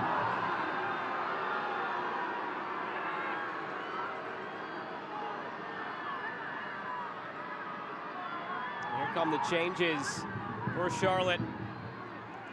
Ajimon in, Bronico out.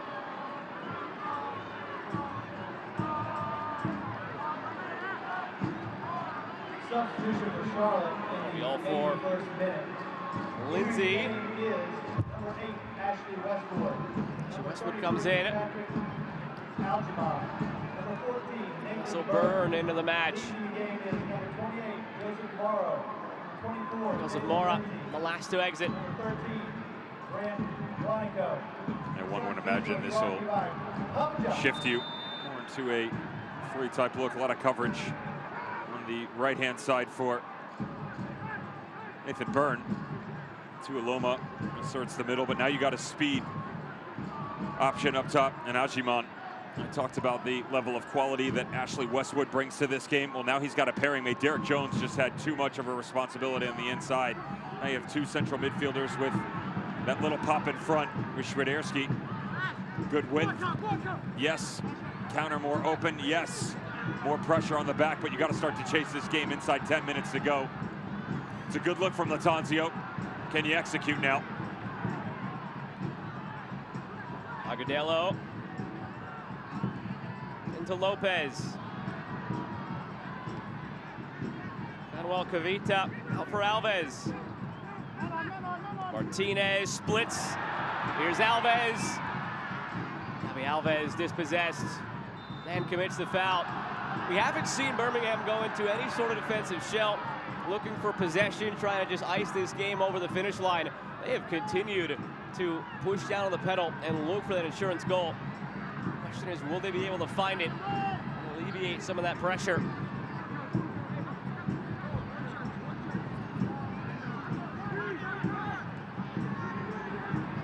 That red card happened very early in this second half. And for all the possession that Charlotte had in the first half, in the second half alone, it's nearly 60-40 in Birmingham's favor.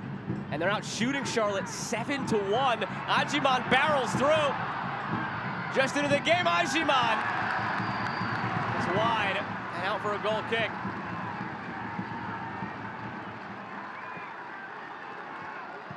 Got a little bit flat on the back line for the Birmingham Legion. That was the vision from Westwood, though. And a great effort here by Ajimon. Just big center back, tall striker, as green as the rookie can be. Trying to take full advantage of every effort put in front of him. Almost gets the move of Alex Cronelli. Mikey Lopez, by the way, he's having some kind of shift tonight in the midfield for Birmingham Legion. Fourth in passing accuracy, third chances created, first total passes, first tackles won. Madmen on the interior for them. Maybe on the ground now, but he has been extremely active for Tom Sohn tonight.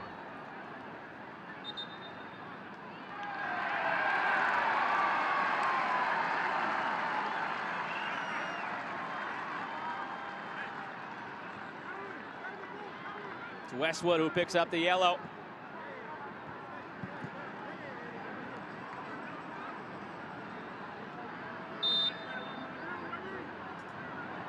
It's like getting into a fight with Switzerland. I've never seen anybody actually get mad at Ashley Westwood. Not yet.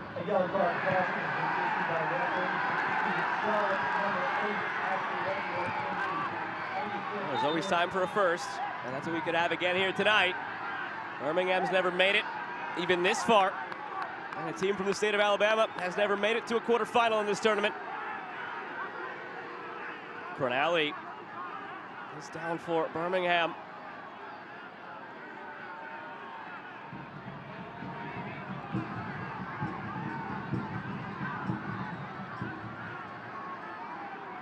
Latanzio's been in competition like this before, up until this year, though. Not in the Open Cup. He recalled a match in the FA Cup that stuck out to him about a decade ago when he was in the Manchester City ranks. They were on the road against a lower division side. And Njeko came in scored a late goal to tie it 1-1, and then went and won the replay at home, Manchester City. I don't know that he has Edin Dzeko sitting on the bench for him tonight. I could come in and be that guy. He hopes it's Meram, who he's already brought on. He hopes it's Patrick Agyemang, who already showed his abilities and created a chance to put it wide. Time is wearing thin. 4 minutes to go of the 90, plus whatever stoppage time has in store.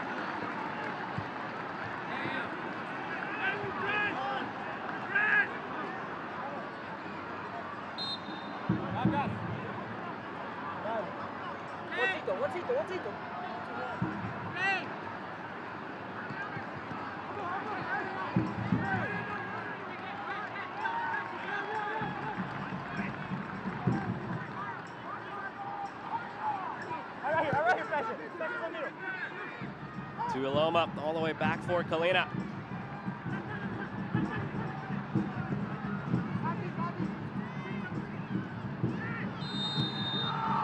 Świderski, red hot.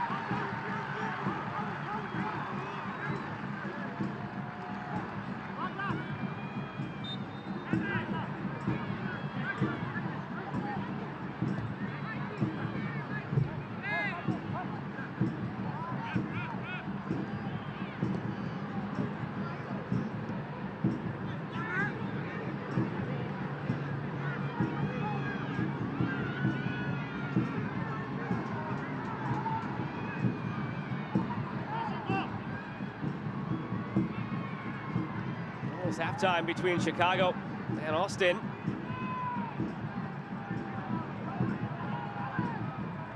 Kickoff coming up, about 15 minutes between Colorado and Real Salt Lake.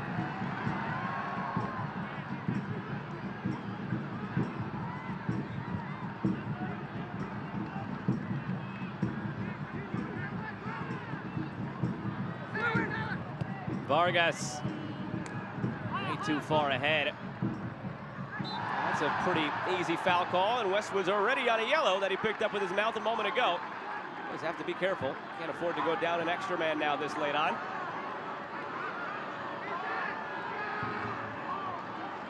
Credit to Tyler Pasher working back in here, and he knows the pressure is coming. Neighborly advice from Ashley Westwood. Precious seconds removed from the argument for Charlotte. Without a shot on goal in the second half. Playing down a man for the vast majority of it, save for 5 minutes. Closest they came was a shot Meram had top of the box that was blocked by Cronali before it even got to Spangenberg. Thompson looking on. Special tournament for him. 25-year anniversary of one of his titles. The 1998 one as a player with Chicago. Also the 20-year anniversary of another. He was an assistant coach for Chicago. He's won this tournament 7 times in all. Pardon me, been to the final 7 times, won it 5 times. 3 times as a player, once as a head coach, once as an assistant. That time as a head coach came 15 years ago at DC United. Can he guide a lower division side now to a quarterfinal? Perhaps beyond. Agyemang lays it off. Lobbed up by Tuiloma. Meram waiting for it, comes off the side of his face, and Pasher clears. 90th minute. Vargas plays it back post. Agyemang floating for a second, almost got to it. He has so much talent and ability. Agyemang, once they refine it, they have something special here. 12th overall pick in this year's draft. You can see why. Some of these are just hitting backside, near side, just with a hope and a prayer. Jumped out of the gym on that one. Just be careful what you wish for here if you're Birmingham Legion, almost fully resigning yourself to just parking it in front of the net.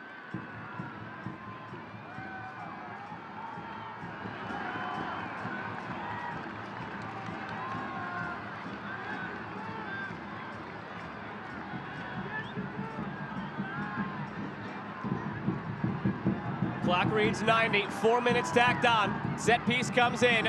Spangenberg has it lined up. since Prosper Kasim scored. It has stood the test of time. It has to stand 4 more minutes. And with each passing minute, it seems like there are fewer and fewer people with shirts on behind Spangenberg, ready to celebrate any way they want to tonight.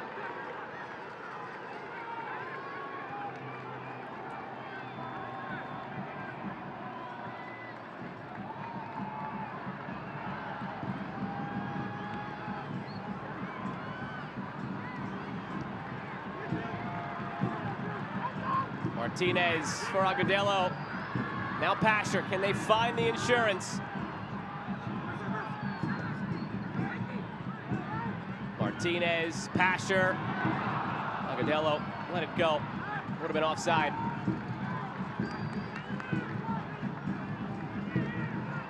Winner hosts Inter Miami on either June 6th or June 7th.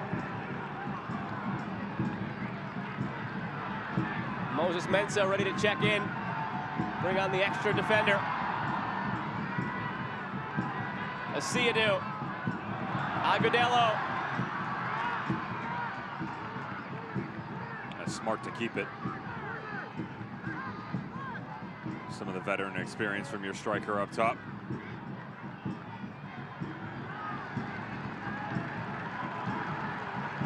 How's the ball? Agudelo. Easy. Agudelo. Blocked.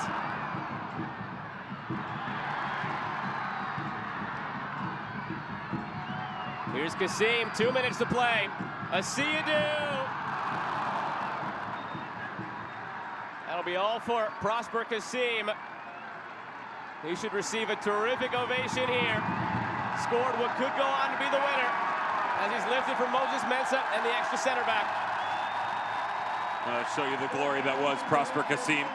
Watch this beautiful touch back to the inside and then immediately off to the races. He knows that the space is down into the corner. Great interchange between Enzo Martinez and Agudelo. Watch the right side of your screen and the little diagonal that comes from Tyler Pasher creates some separation. And the center spot right at the top of the 18. Derek Jones can't open and track quick enough. Can't necessarily fault him with all the movement on the attacking front. And Prosper Kasim has given his team the lead and hope. And about 75 seconds to foresee the dream into the final 8.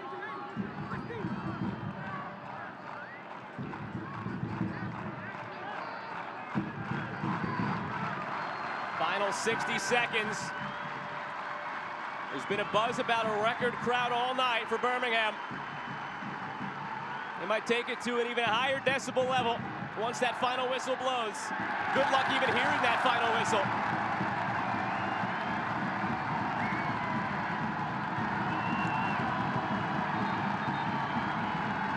Spangenberg wants it already, taking his sweet time.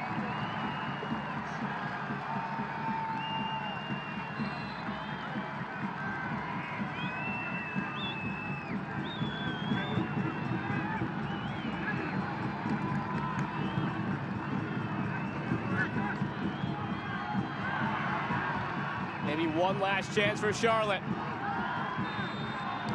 And a free kick here. Yellow card to Alves for kicking it away. Surely this will be the last opportunity.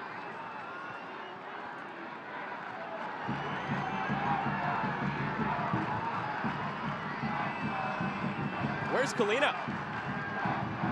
I think they bring everybody up here. Goal differential does you no good. Sent ahead. There's the final whistle. A magical evening in the Magic City. Birmingham Legion drops the hammer down on Charlotte and goes through to the quarterfinal.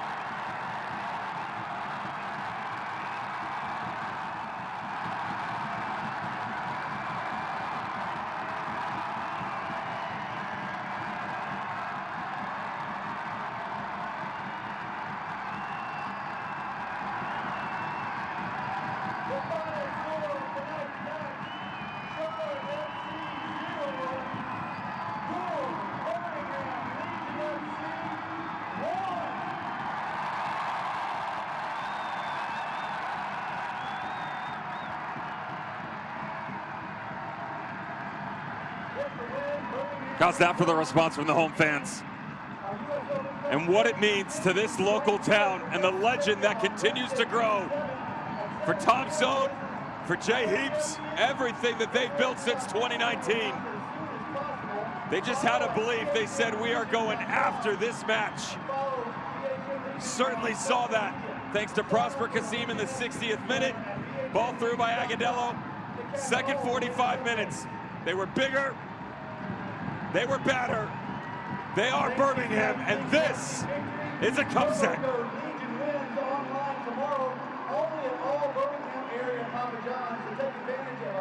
Two cup sets tonight. Pittsburgh earlier, Birmingham here. And guess what? They get to host again in the next round. Inter Miami will come on the road either June 6th or June 7th. And this Birmingham team might have some more in store.